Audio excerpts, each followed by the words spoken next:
ತೆಗೆದು ಹೊರಗೆ ಹಾಕಿ ಮತ್ತೆ ಅಲ್ಲಿಗೆ ಏನ ಹಾಕೋದು. ಅಲ್ಲಿಗೆ ಪೊಲೀಸ್ ಯಾರು ಬರೋದಿಲ್ಲ, ನಾನು ಊಟ ಹಾಕ್ಲಿಕ್ಕೆ ಬಿಡ್ತಾರೆ. ಊಟ ಹಾಕಿ ನಾನು ನನ್ನಷ್ಟೇ ಬರ್ಬೇಕು ಅಷ್ಟೇ. ಅದು ಬಟ್ಟೆ ತೆಗೆಯೋದು ಅದು ಯಾವ ಸಂಪ್ರದಾಯ ಇಲ್ಲ.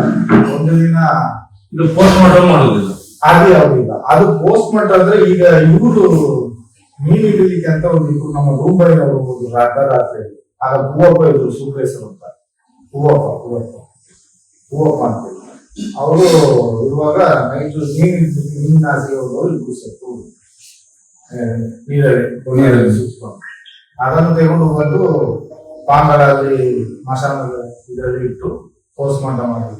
ಅವಾಗ ನನ್ನ ಕೈಲೇ ಕುಡಿಸಿದ್ರು ಅವರು. ಬೇರೆ ಜನ ಪೋಸ್ಟ್ ಮಾರ್ಟಮ್ ಬೇರೆ ಜನ ಇಲ್ಲ, ಅದೊಂದಕ್ಕೆ ಮಾತ್ರ ಬಂದಿದ್ದಾರೆ ಪೊಲೀಸ್ನವರು. ಕಾಂಪೌಂಡರ್ ಬಂದದ್ದು, ಡಾಕ್ಟರ್ ಬಂದಿಲ್ಲ, ಕಾಂಪೌಂಡರ್ ಬಂದಿಲ್ಲ. ಅದನ್ನು ಇದು ಮಾಡಿ ಅವರ ಅವರ ಲೋಕಲ್ಲೇ ಕಲಿಸಿಕೊಟ್ರು.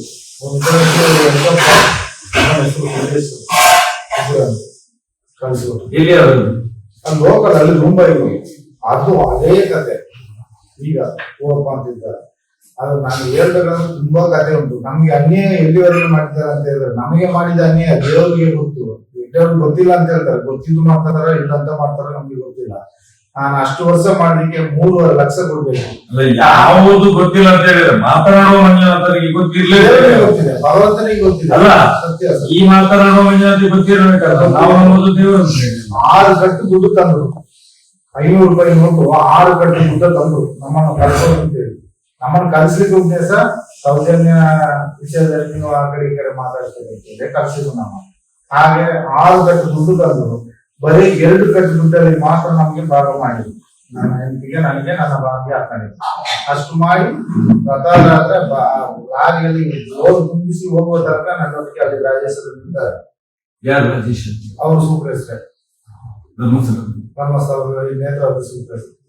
ನೇತ್ರಾವತಿ ಅಂತ ಹೇಳಿದ್ರೆ ಅದು ಗವರ್ಮೆಂಟ್ ಜಾಗ, ಅದು ಗವರ್ಮೆಂಟ್ ಜಾಗ. ಮತ್ತೆ ಇವರಿಗೆ ಅಲ್ಲಿ ಇವರು ಸೂಪರ್ವೈಸರ್ ಇರುವುದು ಸರ್ಕಾರದ ಇರ್ಬೇಕು.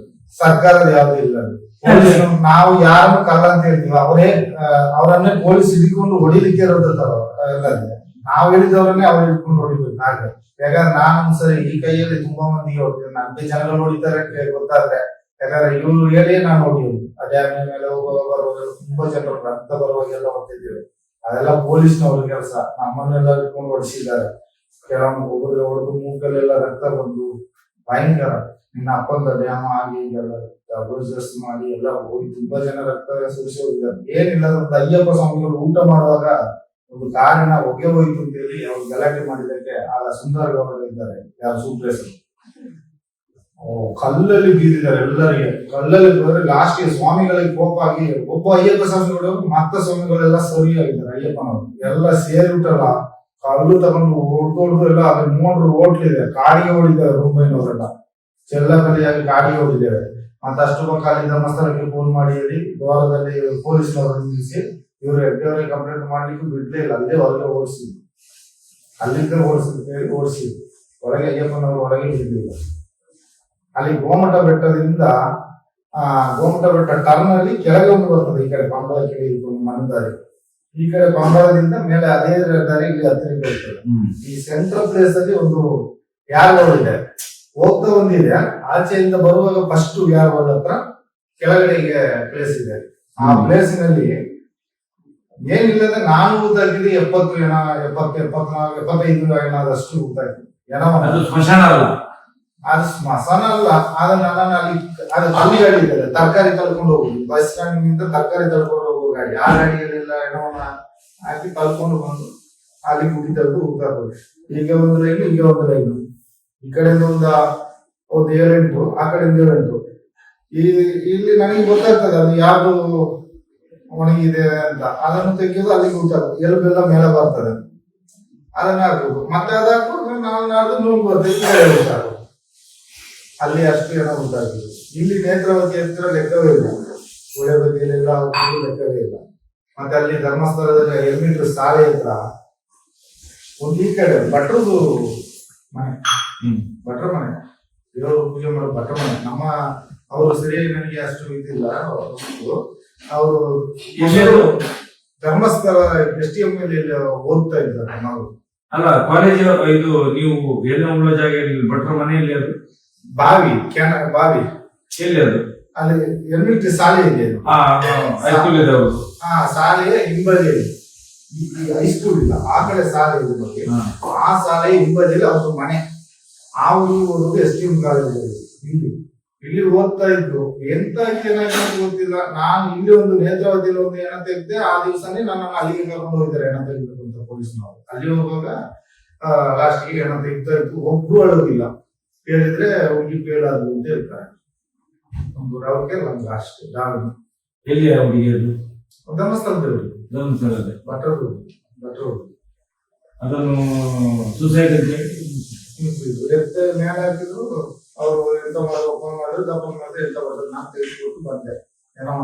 ಮತ್ತೆ ಆ ಬಾಬುಲಿ ಬೆಟ್ಟದ ಟರ್ನಲ್ಲಿ ಹೀಗೆ ಒಂದು ಹೆಂಗ್ಸು ವೈಟ್ ಸೀರೆ ಉಂಟು ಹೆಂಗ್ಸು, ಅದು ಕೇರಳ ಹೆಂಗ್ಸು ಅಂತ ಕಾಣ್ತದೆ. ಅದೇ ಮಣ್ಣುದಾರಿ ಇಳಿಯೋದು ಅಂತ ನೋಡಿ, ಅಲ್ಲಿ ಒಂದು 3 ಬಂಡೆಯಾಗಿ ಇರುತ್ತೆ. ಬಂಡೆ ಬದಿಯಲ್ಲಿ ಮಣ್ಣು ಮಾಡಿದ್ದಾರೆ. ಜಾಸ್ತಿ ಗುಂಡಿ ತೆಗಿಲಿಕ್ಕೆ ಆಗಲಿಲ್ಲ. ಒಂದು ಲೆವೆಲ್ಗೆ ಗುಂಡಿ ಒಂದು 2 ಸ್ಟೇಷನ್ ಇದೆ ಅದರ ಪಕ್ಕನ. ಅಲ್ಲಿ ಇಲ್ಲ, ಬಾಹುಬಲಿ ಬೆಟ್ಟದಲ್ಲಿ. ಬಾಹುಬಲಿ ಬೆಟ್ಟ ಮೇಲೆ ಬಾಹುಬಲಿ ಬೆಟ್ಟ ಈಗ ಟರ್ನ್ ಒಂದು ತಿರುಗಿದೆ. ಬಾಹುಬಲಿ ಬೆಟ್ಟ ಟರ್ನ್ ಆ ಬಾಂಗಳಕ್ಕೆ ಇಳಿಯುವ ಒಂದು ಮಣ್ ರೋಡ್ ಬರ್ತದೆ. ಹೌದು. ಅಲ್ಲಿ ಒಂದು ಬದಿಯಲ್ಲಿ ಹೆಂಗ್ಸು ರಸ್ತೆ ರಸ್ತೆ ಬದಿಗೆ ಸ್ವಲ್ಪ ಅಲ್ಲಿ ಬಂಡೆಗಳು ಇದೆ, ದೊಡ್ಡ ದೊಡ್ಡ ಬಂಡೆ ಒಟ್ಟಿಗೆನೆ ಗುಂಡಿ ತೆಗೆದು ಅಲ್ಲಿಗೆ ಮಣ್ಣು ಮಾಡಿದೆ. 2.5 ಫೀಟ್ ಮಣ್ಣು ಮಾಡಿದ್ದೆ ನಾನು. ಮತ್ತೆ ಇಲ್ಲಿ ಭಟ್ರ ಹೋಟ್ಲ್ ಇದೆ ನೋಡಿ, ಕೆಳಗೆ ನೇತ್ರಾವತಿ ಹತ್ರ ಕೆಳಗಡೆ ಒಂದು ಸಂಘದ ಭಟ್ರ ಹೋಟ್ಲ್ ಇದೆ. ಅಲ್ಲಿ ಒಂದು ಏನೋ ಸಿಕ್ತು. ಅದೊಂದು 14 ವರ್ಷ 14 ವರ್ಷ ಹುಡುಗಿ ಇರ್ಬೇಕು. ಪೆಟ್ಟಿಕೋಟೆ ಆಗ್ತದೆ, ಹೆಚ್ಚಿ ಇಲ್ಲ, ಸೀರೆಯಲ್ಲಿ ಕಟ್ಟಿದ್ದಾರೆ. ಕಟ್ಟಿನ ಸೇತುವೆಯಿಂದ ಇಳಿಸಿದ್ರು ಅಂತ ಗೊತ್ತಿಲ್ಲ, ಹೇಗಂತ ಗೊತ್ತಿಲ್ಲ. ಸೀರೆ ಉದ್ದಕ್ಕೂ ಇದೆ. ಅದನ್ನು ಆ ಕಡೆ ಬಂದು ತೇಲ್ಕೊಂಡೇ ಇತ್ತು.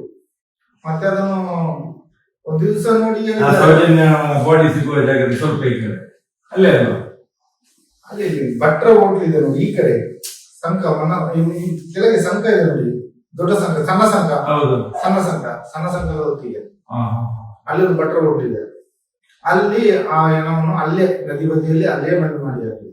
ಅಲ್ಲಿಗೆ ಪೊಲೀಸರು ಬರಲಿಲ್ಲ, ಪೊಲೀಸ್ ಇಲ್ಲ, ಯಾರಿಲ್ಲ, ಮಣ್ಣು ಮಾಡಿ ಹಾಕಿದೆ. ಮತ್ತೆ ಅಲ್ಲಿ ನಮ್ಮ ಉಜಿರೆಯಿಂದ ಹೋಗುವಾಗ ಧರ್ಮಸ್ಥಳದ ಈ ಸಂಘದ ಟರ್ನ್ ಒಂದು ತಿಳಿತೀವಲ್ಲ, ಟ್ರಾನ್ಸ್ಫಾರ್ಮ್ ಈ ಸೈಡ್ ಅಲ್ಲಿ ಟ್ರಾನ್ಸ್ಫಾರ್ಮ್, ಅದರ ಹೊತ್ತಿಗೆ ಒಂದು 9 ಹೆಣಗಳನ್ನು ಉಂಟಾಗಿದೆ ಒಂದೇ ಜಾಗದಲ್ಲಿ. ಜಾಸ್ತಿ ಜಾಗ 9 ಹೆಣಗಳು. ಜಾಗ ಎಲ್ಲ ಗೊತ್ತಿದೆ, ಈಗ ಎಲ್ಲ ಗೊತ್ತಿದೆ. ನಾನೇ ಹೇಳುದು, ಈ ತನಿಖೆ ನನಗೆ ಯಾರಾದ್ರೂ ಗಣ್ಣಿದ್ದವರು ರಕ್ಷಣೆ ಇದ್ರೆ ನಮಗೆ ಕೋರ್ಟಿನಿಂದಲೇ ಆದೇಶ ಮಾಡಿಸಿ ಗನ್ಮೇಲೆ ಕೊಡಿಸ್ತೇವೆ ನಾವು. ಅದು ಇದ್ರೆ ನಾನು ತೋರಿಸ್ತೇನೆ ಎಲ್ಲ. ಇದು ನಿಮ್ಮ ಫ್ಯಾಮಿಲಿಗೆ ಖಂಡಿತ ಏನ್ ಸುಲಭ ಅಲ್ಲ. ಧರ್ಮಸ್ಥಳ ಅಂತ ಹೇಳಿದ್ರೆ ಅವರು ಇನ್ನೂ ಬರುವುದಿಲ್ಲ, ಅವರು ಇನ್ನೂ ಅವ್ರ ಕತೆ ಮುಗೀತು. ಆದ್ರೆ ಇವ್ರದ್ದು ಎಂತ ಅಂದ್ರೆ ಆ ಹೆಣಗಳನ್ನು ಮಣ್ಣು ಮಾಡ್ತಿರಲ್ಲ, ಇವರು ಒಂದು ಪುರಸಭೆಯವರ ಎಲ್ಲ ಪಂಚಾಯತಿ ಇವರು ತೆಗಿಬೇಕು. ಪಂಚನಾಮೆ ಆಗ್ಲೇಬೇಕು. ಹೆಣವನ್ನು ದೇವಸ್ಥಾನದವರು ತೆಗಿಲಿಕ್ಕೆ ಇಲ್ಲ. ನಾವು ಬಂದದ್ದು ದೇವಸ್ಥಾನ. ಪಂಚರ ಅಂದ್ರೆ ಏನು? ಪೊಲೀಸ್ ಪಂಚನಾಮೆ ಅಂದ್ರೆ ಏನು? ಅದೇ ಸಾಕ್ಷಿ ಆಗ್ಬೇಕಂತೆ. 5 ಜನ ಸಾಕ್ಷಿ ಆಗ್ಬೇಕಂತೆ ಪಂಚರುಗಳು. ಒಂದು ಹೆಣವನ್ನು ಉಳ್ಬೇಕಾದ್ರೆ ಪಂಚನಾಮೆ ಆಗ್ಬೇಕು ಅಂತ ಯಾಕೆ ಹೇಳೋದು? ಪಂಚನಾಮೆ ಅಂದ್ರೆ ಏನು? ಶೋಧನೆ. ಪಂಚರುಗಳು ಬೇಕಾದಕ್ಕೆ ಸಾಕ್ಷಿ. ಈಗ ಅದು 5 ಮಂದಿಯಲ್ಲಿ ಇಟ್ಟು ಇದನ್ನು ಇದು ಮಾಡೋದು. ಕ್ಯಾನ್ಸರ್ ಡ್ಯಾಮೇಜ್ ಆಗಿದ್ದಕ್ಕೆ ಸೌಜನ್ಯ ಸಾಕ್ಷಿ. ಹೇಗೆ ಗೊತ್ತಲ್ಲ, ಸೌಜನ್ಯ ಸತ್ರು ಎಲ್ಲ ತಂದ್ರು ಮಾಡಿದ್ರು ಏನೋ ಮಾಡಿದ್ರು. ಆದ್ರೆ ಮಾಡಿದಾಗ ಆ ಸಿಕ್ಕಿದ ಏನವನ್ನು ಫ್ಯಾಮಿಲಿ ಅವರಲ್ಲಿ ಹೋಗ್ಲಿಕ್ಕೆ ಬಿಟ್ರಲ್ಲ, ಇದು ಇಲ್ಲ. ಇವಂದು 2-3 ವ್ಯಾನ ಬಂತು. ಇಲ್ಲಿ BC ರೋಡ್ ಆ ಕಡೆಯಿಂದ ಬಂತು. ಅಲ್ಲಿ ಸತೀಶ್ ರೋಡ್ ಪಕ್ಕಕ್ಕೆ ಬಂದ್ರೆ ಇಳಿತು. ನಾವು ನೋಡು ಏನಪ್ಪ ಹೀಗೆ ಬಂತು. ಎಲ್ಲ ಕರ್ಕೊಂಡು ಬಂದ್ರು. ಎಲ್ಲ ಕರ್ಕೊಂಡು ಹೋಗುದು ಇಲ್ಲಿಂದ ನೋಡ್ತಾರೆ. 3 ಜನ ಎಲ್ಲ ಹೋಗ್ಲಿಕ್ಕೆ ಬಿಡ್ಲಿಲ್ಲ. ಲಾಸ್ಟ್ ನೋಡಿ ಇವರು ಹೋಗಿದ್ದಲ್ಲಿಗೆ ಅವ್ರ ರಸ್ತೆ ಬದಿಯಲ್ಲಿ ನಿಲ್ಲಿಗೆ, ಅಲ್ಲಿ ಹೋಗ್ಲಿಲ್ಲ. ಹೆಣ ಹತ್ರಕ್ಕೆ ಹೋಗೋದು ಯಾರು? ಧರ್ಮಸ್ಥಳದ ಪೊಲೀಸ್ನವರು, ಈ ಬೆಳ್ತಂಗಡಿ ಪೊಲೀಸ್ನವರು, ಇವ್ರು ಮಾತ್ರ ಅಲ್ಲಿ ಹೋಗುದು. ಧರ್ಮಸ್ಥಳ ಪೊಲೀಸ್ನವರು ಇವರು ಬಂದವರು ಅಲ್ಲಿಗೆ ಹೋಗ್ಲಿಲ್ಲ. ಸುಮ್ಮನೆ ಎಂತ ಮಾಡಿದ್ರೆ, ಏನ್ ಮಾಡಿದ್ರು, ಶಾಸನ ಸಮಾಜ ಎಂತ ಮಾಡಿದ್ರ ಅಲ್ಲಿ ಇವ್ರು ಹೋಗ್ಲೇ ಇಲ್ಲ, ನಿಂತರು, ಅರ್ಧ ಗಂಟೆಗೆ ಬಂದ್ರು, ಕಾರ್ಕೊಂಡು ಹೋದ್ರು. ನಾಯಿಗಳು ವಾಪಸ್ ಎಲ್ಲ ವಾಪಸ್ ಎಲ್ಲ ವಾಪಸ್. ಆ ದಿವಸ ಇವ್ರಿಗೆ ಎಂತದೋ ಮಾನಸಿಕ ಆಗಿ ಸೌಜನ್ಯ ತಾಯಿ ತಗೊಂಡು ಕನಕ ಆಸ್ಪತ್ರೆಯಲ್ಲಿ ಉಂಟಿದ್ರು. ಯಾರು ಅವರು ತೋಟದವರು ಒಬ್ರು ಮ್ಯಾನೇಜರ್. ಅವತ್ತೇ ಏನೋ ಅಲ್ಲಿಂದ ತೆಗೆಯುವ ಮುಂಚೆನೆ ತಗೊಂಡು ಹೋದ್ರು ಇವರು. ಕರ್ಕೊಂಡು ಹೋಗಿದ್ದಾರೆ, ಕರ್ಕೊಂಡು ಹೋಗಿ ಬೆನಕದಲ್ಲಿ ಸೇರಿಸಿ ಆ ಅನಂತರ ನಾನು ಅಲ್ಲಿ ಕೆಲಸ ಎಲ್ಲ ಮುಂದೆ 12 ಗಂಟೆ ನಂತರ ಸರಿ ಹೋಗಿ ಬಾಡಿ ಯಾವ್ದು ಅಲ್ಲಿ ಯಾವ್ದು ಇಲ್ಲಿ ಬಿಡ್ಲಿಲ್ಲ ನೋಡಿ, ಅಲ್ಲಿ ಯಾವ್ದು ನೋಡಿ ಬರುವಂತ ಹೋಗ್ತಾನೆ. ನೀವು ನೋಡ್ತಾ ಇದ್ದ ಮಗು ನಮ್ಮ ಕಣ್ಣಿಂದ ಓಡಾಡ್ತಾ ಮಗು ಏನಾಯ್ತು ನೋಡುವಂತ ಅಲ್ಲಿ ಹೋಗ್ತೇನೆ. ಅಲ್ಲಿ ರೂಪಾಯಿನವರು 5 ಜನ ಇದ್ದಾರೆ. ಎಲ್ಲಿ ಸವಗಾರದ ಸುತ್ತ ಅಲ್ಲಿ ಸವಗಾರ ಗೊತ್ತಿಲ್ಲ, ಬೀಗಾಗಿದೆ, ಅಲ್ಲಿ ಇದ್ದಾರೆ, ಅಲ್ಲಲ್ಲಿ ನಿಂತ್ಕೊಂಡು ಪೊಲೀಸ್ನವರು ಇರ್ತಿದ್ದಾರೆ 5 ಜನ. ಎಲ್ಲ ಓಕೆ. ಆದ್ರೆ ನಾನು ಎಷ್ಟು ಜನಗಳನ್ನು ಹೋಗಿದ್ದನ್ನು ನೋಡಿದ್ದೇನೆ, ಬಂದದನ್ನು ನೋಡಿದ್ದೇನೆ. ಅಲ್ಲಿ ದಾರಿ ಫ್ರೀ ಆಗಿರ್ತದೆ. ಆದ್ರೆ ಅವತ್ತು ಮಾತ್ರ ಬೆದರನ್ನೆಲ್ಲ ಅಡ್ಡ ಇಟ್ಟಿದ್ದಾರೆ ರೋಡಿಗೆ, ಬೇರೆ ವೆಹಿಕಲ್ ಬರೋದಾಗಿದೆ. ಡ್ರಮ್ಮನ್ನೆಲ್ಲ ಇಟ್ಟು, ಡ್ರಮ್ಮ ಮೇಲೆ ಬೆದರೆಲ್ಲ ಇಟ್ಟು ಭಾರಿ ಬಂದೋಬಸ್ತ್ ಮಾಡಿದ್ದಾರೆ ಆ ಸಮಾಧಾನಕ್ಕೆ ಹೋಗೋದಾಗೆ. ಅದೇ ಯಾಕೆ ಮಾಡಿದ್ರು ಅಂತ ಏನು ಗೊತ್ತಾಯ್ತಾ ಇಲ್ಲ ನನಗೆ. ಅದೇ ಡೌಟ್ ಅಲ್ಲ, ನನಗೆ ಒಂದು ಹೇಳಿದ್ದು ಡೌಟ್. ನನ್ನನ್ನು 10:30 ಗಂಟೆ ರಾತ್ರಿಗೆ ಕರೆದ್ರು, ನನ್ನನ್ನು ಮತ್ತೆ ನನ್ನ ಅಣ್ಣ ಒಬ್ಬ ಇದ್ದಾನೆ, ಅವ ಎದುರ್ತಾನೆ, ಅವನು ಬೇಜಾಗ್ತದೆ. ಅವ್ನಿಗೆ ಹೇಳಿದ್ರೆ ಇಬ್ಬರನ್ನು ಕರ್ಕೊಂಡು ಹೋಗ್ರು. ರಾಜೇಂದ್ರ ದಾಸ್ ಅಂತ ಒಬ್ಬಿದ್ದಾರೆ, ಅವರು ಸರ್ವೋತ್ತಮರ ಬದಲಿಗೆ ಹಣಕಾಸಿನ ಮಂತ್ರಿ ಆಗಿರೋರು. ಅವರು ನಮ್ಮನ್ನು ಮಾತು ಹೇಳಿದ್ರು, ನನಗೆ ಡೌಟ್ ಬಂತು. ಅದಕ್ಕೆ ನಂತರ ಇದಕ್ಕೆ ಸಂಬಂಧಪಟ್ಟದ್ದು ನನಗೆ ಗೊತ್ತುಂಟು, ಅದೇ ಹೇಳ್ತೇನೆ. ಅದು ಹೇಳುದು ಎಂತ ಮಾತಂದ್ರೆ, ನಿಮಗೆ ನಿಮ್ಮ ಫ್ಯಾಮಿಲಿಗೆ ಎನಿಸಿ ನೋಡೋದಂತ ಕಾಸು ನಾವು ಕೊಡಿಸ್ತೇವೆ. ಎನಿಸಿ ನೋಡೋದಂತ ಕಾಸು ನಿಮ್ಮ ಕನಸಿನಲ್ಲಿ ನೋಡೋದಂತದ್ದು ನಾವು ಕೊಡ್ತೀವಿ.